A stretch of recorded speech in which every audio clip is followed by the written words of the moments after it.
ഞാൻ എപ്പോഴാണോ നാട്ടിലേക്ക് വരുന്നത് അപ്പം മാത്രമായിരുന്നു. പിന്നെ അധികവും വിളിക്കുന്നവരെ ഞാൻ നിരുത്സാഹപ്പെടുത്തുമായിരുന്നു.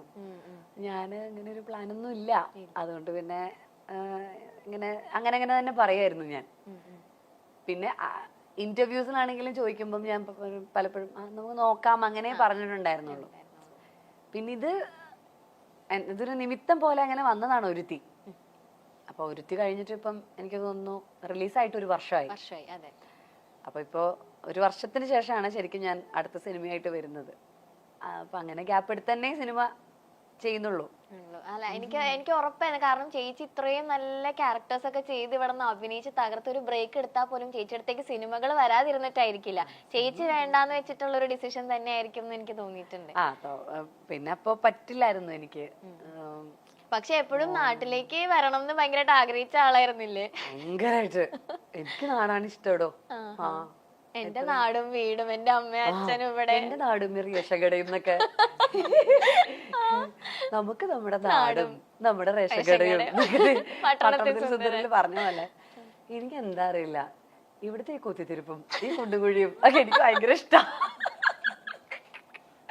ഇവിടുത്തെ നമ്മളോരോന്നും അറിയില്ലേ, ഓ കേരളത്തിലെ ട്രാഫിക്, കേരളത്തിലെ മറ്റേ വൃത്തിയില്ലായ്മ ഒക്കെ ഉണ്ടല്ലോ.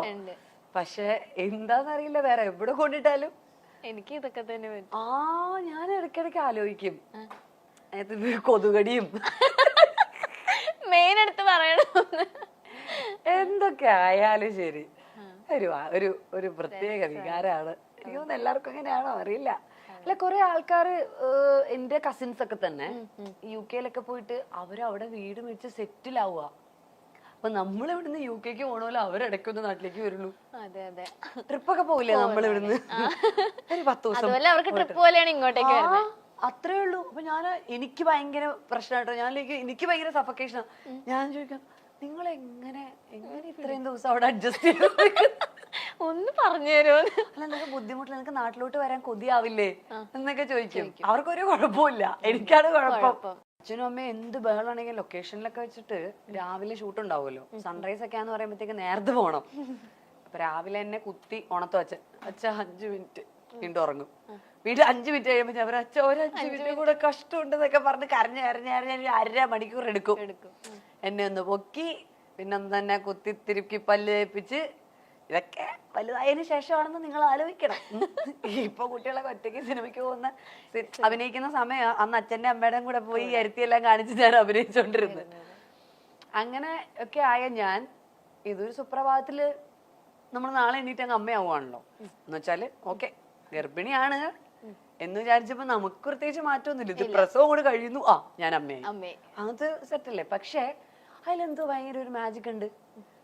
ഞാൻ ഈ വാവ ഉണ്ടായതിനു ശേഷം ഇതൊന്ന് അനങ്ങിയാൽ ഞാൻ ഉണരും. മറ്റേത് എന്നെ തന്നെ മാറ്റി കിടത്തിയാൽ ഞാൻ അറിയില്ല. എന്തെങ്കിലും പൊക്കിയെടുത്ത് മറ്റേ ലാസർ മുതലാളിയെ കൊണ്ടുപോയില്ലേ ഫ്രണ്ട്സില്, അതുപോലെ കൊണ്ടുപോയാൽ പോലും ഞാൻ അറിയത്തില്ല. പക്ഷെ ഞാൻ ഒരു കുഞ്ഞു ശബ്ദം കേട്ടാൽ അപ്പൊ ഉണരും. അതിപ്പോഴും അപ്പോഴാണ് എനിക്ക് മനസ്സിലായത്, yes, I have become A mother. അവിടെയാണ് ഞാൻ അമ്മയായി എന്നുള്ളത്. അല്ലാതെ എൻ്റെ ഒരു കാര്യത്തിൽ അമ്മയൊന്നുമില്ല. പക്ഷെ ഇങ്ങനെയുള്ള ചില കാര്യങ്ങൾ വരുമ്പോൾ, അല്ലെങ്കിൽ അവന് വിശക്കുമ്പോൾ, അവൻ്റെ കൂടെ എവിടെയെങ്കിലുമൊക്കെ ഞങ്ങൾ ഒരുമിച്ച് ചെറുതായിരിക്കുമ്പോൾ പോകുന്ന സമയത്ത് അവന് വേണ്ട എല്ലാ മീലുകളും കഴിച്ചില്ലെങ്കിൽ ഒക്കെ എൻ്റെ കയ്യിൽ പ്രിപ്പയർഡ് ആയിരിക്കും. അതൊക്കെ ഞാൻ അമ്മയായതിൻ്റെ ഭാഗമായിട്ട് എനിക്ക് ഞാൻ പോലും അറിയാതെ വന്ന റെസ്പോൺസിബിലിറ്റീസാണ്. ഉള്ളിൽ നിന്ന് വന്ന റെസ്പോൺസിബിലിറ്റി, ഉറക്കത്തിൽ വന്ന റെസ്പോൺസിബിലിറ്റിയാണ് എനിക്ക് മനസ്സിലാകാത്തത്. എനിക്ക് അൺബിലീവബിൾ ആയിട്ടുള്ള ഇപ്പൊ ഞാനൊരു ചെറിയ അനക്കം കേട്ടാലും ഉണരും.